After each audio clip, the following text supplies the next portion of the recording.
नमस्कार साथियों, जय हिंद। कैसे हैं आप सभी का स्वागत है आज के प्रैक्टिस सेट में। देखिए, इस प्रैक्टिस सेट का टॉपिक रहने वाला है आपका रस और अलंकार। रस अलंकार से संबंधित 30 महत्वपूर्ण बहुविकल्पी प्रश्नों को हम सभी लोग इस क्लास में डिस्कस करने वाले हैं। ये क्लास आपकी हर एक कॉम्पिटेटिव एग्जाम के लिए काफ़ी महत्वपूर्ण रहने वाली है। देखिए, पहला प्रश्न है, रस सामग्री किस विकल्प में दी गई है? बताइए, रस सामग्री इनमें से किस विकल्प में दी गई है?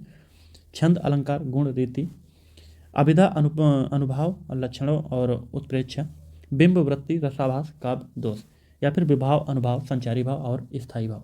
देखिए, ऑप्शन नंबर डी इस प्रश्न का सही उत्तर आपका हो जाएगा। रस सामग्री जो है विभाव, अनुभाव, संचारी भाव और स्थायी भाव है। देखिए, आचार्य भरत मुनि के अनुसार जो है विभाव, अनुभाव, संचारी भाव और स्थायी भाव से मिलने से ही जो है रस की उत्पत्ति होती है। तो ऑप्शन नंबर डी इस प्रश्न का सही उत्तर आपका हो जाएगा। देखिए, विभाव की बात करें तो व्यक्ति, पदार्थ, बाह्य विकार जो कि किसी के मन में जो है भाव को जगाते हैं, उनको जो है विभाव कहा जाता है। इसी तरह से अनुभाव की बात करें तो आलंबन और उद्दीपन विभाव के कारण उत्पन्न होने वाले भावों को जो है बाहर लाने वाले कार्यों को अनुभाव कहा जाता है। देखिए, यहाँ पर बात करें हम सभी लोग संचारी भाव की, तो संचारी भाव जो है मन में अपने आप आने वाले भावों को जो है क्या कहा जाता है? तो संचारी भाव कहा जाता है। इसी तरह से हम सभी लोग बात करें स्थायी भाव की, तो स्थायी भाव दोस्तों रस का जो मूलभूत कारण है दोस्तों स्थायी भाव होता है।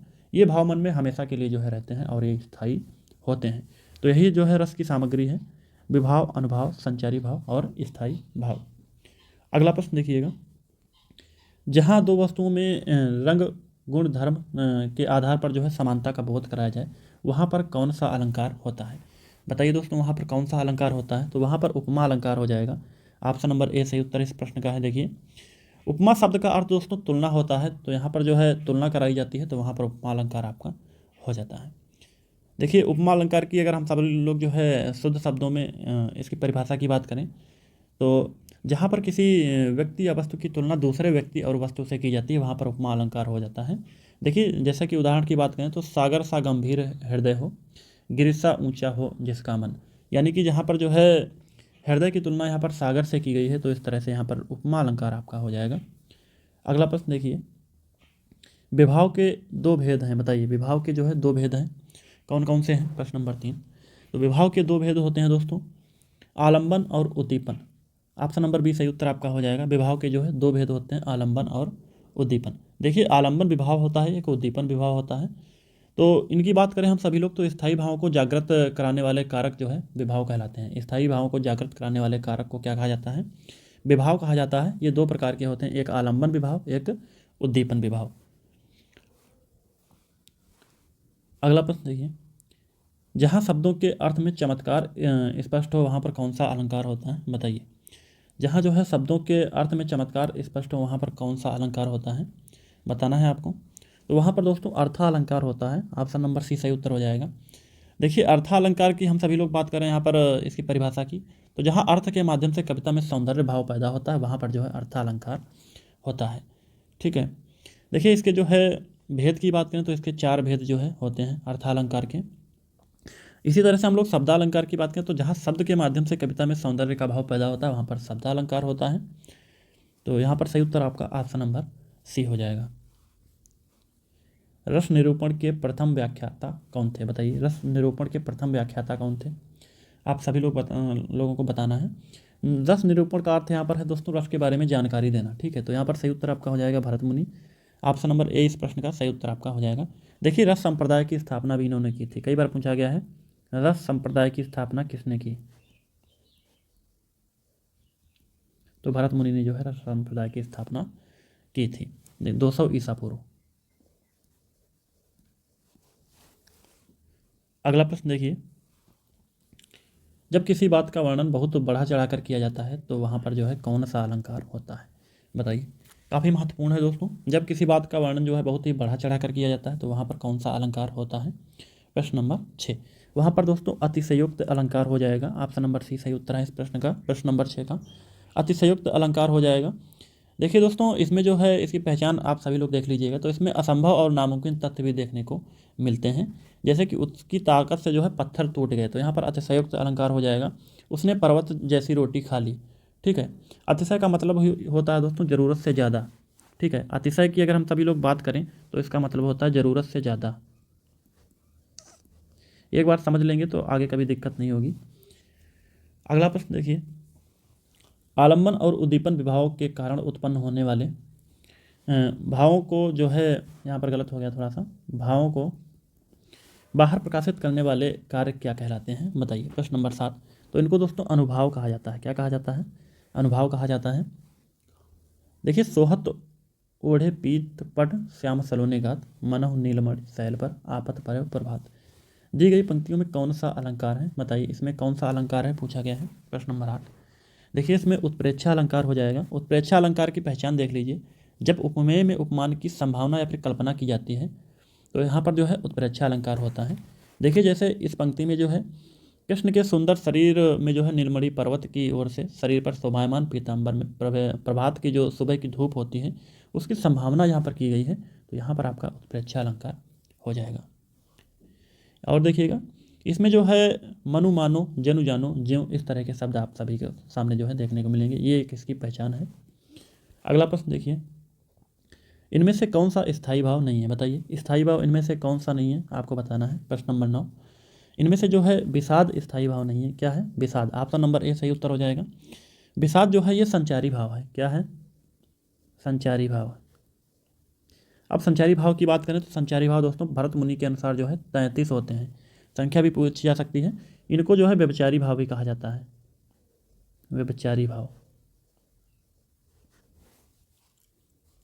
अगला प्रश्न देखिए, इनमें से कौन सा अलंकार जो है अर्थालंकार का भेद नहीं है बताइए। कौन सा इनमें से जो है अर्थालंकार का भेद नहीं है। प्रश्न नंबर 10। सही उत्तर क्या हो जाएगा? उत्प्रेक्षा, रूपक, उपमा या फिर श्लेष। देखिएगा दोस्तों, श्लेष अलंकार जो है ये अर्थालंकार का भेद नहीं है। ठीक है, तो ऑप्शन नंबर डी सही उत्तर आपका होगा प्रश्न नंबर 10 का। ये जो है शब्दालंकार का भेद है। किसका है? शब्दालंकार का है। शब्दालंकार का ये भेद है। देखिए, इसके जो है 4 भेद होते हैं। कौन कौन से? 4 भेद होते हैं। अगर पूछा जाए कितने भेद होते हैं, 4 होते हैं। यहाँ पर देख लीजिएगा, अनुप्रास होता है, यमक होता है, श्लेष होता है और पुनरुक्ति होता है। तो ये 4 भेद होते हैं शब्दालंकार के। अगला देखिएगा, वीरों का कैसा हो बसंत। इसमें जो है किस रस की सृष्टि हुई है बताइए। वीरों का कैसा हो बसंत, इसमें जो है आप सभी को देखने से पता चल रहा है कि इसमें जो है वीरता का वर्णन किया गया है, तो यहाँ पर वीर रस का जो है सृष्टि हुई है। ऑप्शन नंबर सी सही उत्तर आपका हो जाएगा, वीर रस। देखिए, ये एक कविता है, इसमें जो है वीरता का अनुभव होता है, तो यहाँ पर वीर रस बिल्कुल सही उत्तर हो जाएगा। वीर रस का स्थायी भाव दोस्तों उत्साह होता है। उत्साह होता है। ठीक है, देखिए, वीरों का कैसा हो बसंत, ये सुभद्रा कुमारी चौहान की कविता है। किसकी है? सुभद्रा कुमारी चौहान। अगला प्रश्न देखिएगा, सारी बीच नारी है कि नारी बीच सारी है, सारी ही की नारी है कि नारी ही की सारी है। इन पंक्तियों में कौन सा अलंकार है बताइए। इन पंक्तियों में कौन सा अलंकार है? प्रश्न नंबर 12। तो इसमें दोस्तों संदेह अलंकार हो जाएगा। देखिए, संदेह अलंकार हो जाएगा इसमें जो है जब उपमेय के लिए जो है दिए गए उपमानों में संदेह हो, यहाँ पर पता ही नहीं है कि नारी के बीच सारी है या कि सारी के बीच नारी है, तो यहाँ पर इस तरह का जो है आपका संदेह अलंकार हो जाएगा। बहुत ही ईजी है ये अलंकार पहचानने में, तो ऑप्शन नंबर ए इस प्रश्न का सही उत्तर आपका हो जाएगा। अगला देखिएगा, प्रश्न नंबर 13। देखिए, विंध्य के वासी उदासी तपोवतधारी महाबिनु नारी दुखारे। इन पंक्तियों में कौन सा रस है बताइए। इनमें कौन सा रस है दोस्तों? तो इनमें जो है हास्य रस है। क्या है? हास्य रस है इसमें। देखिए, ये जो पंक्ति है दोस्तों, इसका जो अर्थ की अगर हम सभी लोग बात करें तो इसका अर्थ यहाँ पर है दोस्तों, विंध्य के जो तपस्वी हैं वो नारी के बिन जो है काफ़ी दुखी हैं, तो इसमें हास्य रस का जो है वर्णन किया गया है। ऑप्शन नंबर 20 प्रश्न का सही उत्तर आपका हो जाएगा, हास्य रस। देखिए, पीपर पात सरिस मन डोला। इस पंक्ति में कौन सा अलंकार है? पीपर पात सरिस मन डोला। प्रश्न नंबर 14। तो इसमें दोस्तों उपमा अलंकार हो जाएगा। कौन सा अलंकार है? उपमा अलंकार आपका हो जाएगा। देखिए, मन की तुलना यहाँ पर पीपर के पत्ते से की गई है, तो यहाँ पर तुलना की जाती है दोस्तों, वहाँ पर उपमा अलंकार आपका हो जाता है। भुक्तिवाद सिद्धांत की स्थापना किसने की थी बताइए। भुक्तिवाद सिद्धांत की स्थापना किसने की थी? आचार्य भट्टनायक, आचार्य अभिनव गुप्त, आचार्य भट्टलोलट या फिर आचार्य शंकुक। सही उत्तर क्या हो जाएगा प्रश्न नंबर 15 का? तो इसमें जो है भट्टनायक बिल्कुल सही उत्तर हो जाएगा। भुक्तिवाद सिद्धांत की स्थापना आचार्य भट्टनायक ने की थी। अगला देखिएगा, निंदक नियरे राखिए आंगन कुटी छवाए, बिन पानी साबुन बिना निर्मल करत सुभाए। इस पंक्ति में जो है कौन सा अलंकार है बताइए। इसमें कौन सा अलंकार है? प्रश्न नंबर 16 में। तो इसमें विभावना अलंकार आपका हो जाएगा। बिल्कुल सही उत्तर आपका ऑप्शन नंबर डी, विभावना अलंकार हो जाएगा। देखिए अगला प्रश्न आपका है, श्रृंगार रस के कितने भेद होते हैं बताइए। श्रृंगार रस के दोस्तों कितने भेद होते हैं, तो इसके 2 भेद होते हैं। ऑप्शन नंबर ए इस प्रश्न का सही उत्तर हो जाएगा। देखिए एक होता है संयोग श्रृंगार, संयोग श्रृंगार, दूसरा जो है होता है वियोग, वियोग श्रृंगार। ठीक है, श्रृंगार रस जो है इसको रसराज या फिर रसपति भी कहा जाता है। काफ़ी बार पूछा गया है कि किस रस को जो है रसराज या फिर रसपति कहा गया है, तो श्रृंगार रस को ही कहा जाता है। अगला प्रश्न देखिएगा, सागर सा गंभीर हृदय हो, गिरिसा ऊंचा हो जिसका मन, इस पंक्ति में कौन सा अलंकार है बताइए। प्रश्न नंबर 18। तो इसमें भी दोस्तों उपमा अलंकार हो जाएगा। ठीक है, उपमा अलंकार हो जाएगा। हृदय की तुलना यहाँ पर जो है सागर से की गई है, तो यहाँ पर भी तो उपमा अलंकार आपका हो जाएगा। ठीक है, उपमा अलंकार में सा आपको देखने को मिलेगा अधिकतर जो है, जब तुलना की जाती है तो यहाँ पर सा। ठीक है, सागर सा, गिरिसा। अगला देखिएगा, हे खगमृग हे मधुकर सैनी, इस पंक्ति में किस रस का वर्णन है बताइए। किस रस का वर्णन है दोस्तों इसमें, तो वियोग श्रृंगार रस का इसमें वर्णन है। ठीक है, वियोग श्रृंगार रस का इसमें वर्णन है। जहाँ पर कारण के होते हुए भी कार्य का न होना पाया जाए, वहाँ पर कौन सा अलंकार होता है।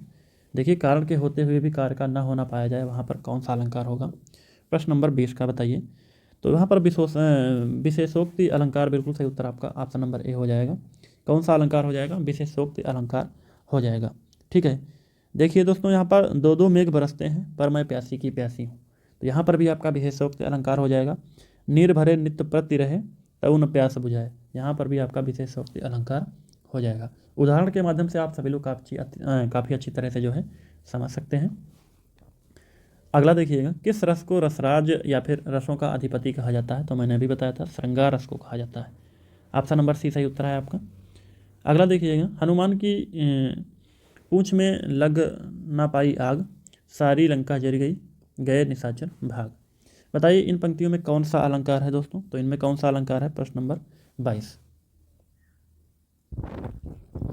तो यहाँ पर दोस्तों आपका जो है अतिशयोक्ति अलंकार हो जाएगा। देखिए यहाँ पर बढ़ा चढ़ाकर वर्णन किया जाए तो यहाँ पर अतिशयोक्ति अलंकार आपका होगा। देखिए इन पंक्तियों में जो हनुमान जी द्वारा जो है लंका जलाने की घटना का बढ़ा चढ़ाकर वर्णन किया गया है, तो यहाँ पर अतिशयोक्ति अलंकार हो जाएगा। जब किसी वस्तु का बढ़ा चढ़ाकर वर्णन किया जाए या सीमा से बाहर जो है बात कही जाती है, तो वहाँ पर याद कर लीजिएगा अतिशयोक्ति अलंकार आपका होगा।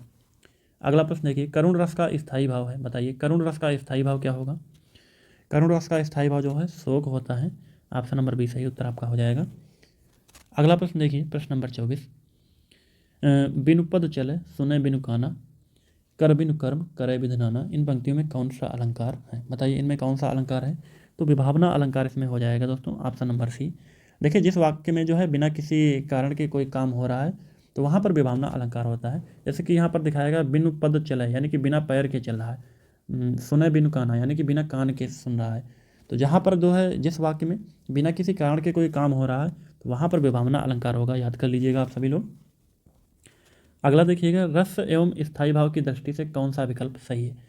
देखिएगा, विभत्स का जुगुप्सा या फिर शांत का शोक, हास्य का उत्साह या फिर श्रृंगार का विस्मय। तो ऑप्शन नंबर ए सही उत्तर आपका हो जाएगा। विभत्स का जो है जुगुप्सा हो जाएगा दोस्तों स्थायी भाव। शांत की बात करें तो शांत का जो है यहाँ पर निर्वेद होता है, शोक नहीं निर्वेद होता है। इसी तरह से हास्य का जो है हास होता है। श्रृंगार की बात करें जो है तो यहाँ पर रति होता है। अब ये जो है सारे जो विकल्प हैं दोस्तों सही हो जाएंगे आपके। बाकी इस प्रश्न का सही उत्तर आपका ऑप्शन नंबर ए है। अगला प्रश्न देखिए, परि प्रेम नंदलाल के मोहिन भावत योग, और मधुप राजपद पाई के बेक न मांगत लोग, इस पंक्ति में कौन सा अलंकार है बताइए। तो दृष्टांत अलंकार सही उत्तर आपका हो जाएगा, ऑप्शन नंबर बी दृष्टांत अलंकार। देखिए जिस अलंकार के 2 सामान्य वाक्यों में जो है बिंब और प्रतिबिंब हो, वहाँ पर जो है दृष्टांत अलंकार आपका हो जाएगा। वीर रस का स्थायी भाव बताइएगा। वीर रस का स्थायी भाव क्या होता है, तो वीर रस का जो है स्थायी भाव उत्साह हो जाएगा। सही उत्तर आपका ऑप्शन नंबर सी। अगला प्रश्न देखिए, वह अलंकार जिसमें भावनाओं में जो है मानव गुण व कार्य का आरोप किया जाए, वहाँ पर कौन सा अलंकार होता है बताइए। तो वहाँ पर जो है मानवीकरण अलंकार आपका हो जाएगा। ऑप्शन नंबर ए सही उत्तर है इस प्रश्न का। अगला देखिएगा, एक और अजगर ही लखी एक और मरगराए, और विकल बटोही बीच में पर्यो मूर्छा खाएं। तो इस पंक्तियों में कौन सा रस है दोस्तों? तो यहाँ पर जो है भयानक रस है, आप सभी को पता होगा। ऑप्शन नंबर सी सही उत्तर हो जाएगा, भयानक रस यहाँ पर है। अगला देखिएगा, इनमें से कौन सा अनुप्रास अलंकार का भेद नहीं है? बताइए, इनमें से कौन सा अनुप्रास अलंकार का भेद नहीं है? तो व्यतिरेक अलंकार यहाँ पर देखिएगा, ये अनुप्रास अलंकार का भेद नहीं है। ऑप्शन नंबर ए इस प्रश्न का सही उत्तर आपका हो जाएगा। तो आज के प्रैक्टिस सेट को हम सभी लोग यहीं पर ख़त्म करते हैं। हमारे 30 प्रश्न जो है कंप्लीट हो गए हैं। इस सेट में हम लोग हर एक सेट में जो है 30 महत्वपूर्ण प्रश्नों को देखते हैं। तो आज के भी प्रैक्टिस सेट में हमने 30 महत्वपूर्ण प्रश्न देखें। अब इसी तरह से ये सारे प्रैक्टिस सेट आपके कंटिन्यू चलेंगे, हर एक एग्जाम के लिए काफ़ी महत्वपूर्ण है, जिसमें भी हिंदी व्याकरण आपकी पूछी जाती है। XYZ हर एक एग्जाम के लिए काफ़ी महत्वपूर्ण रहने वाले हैं। तो जय हिंद, जय भारत।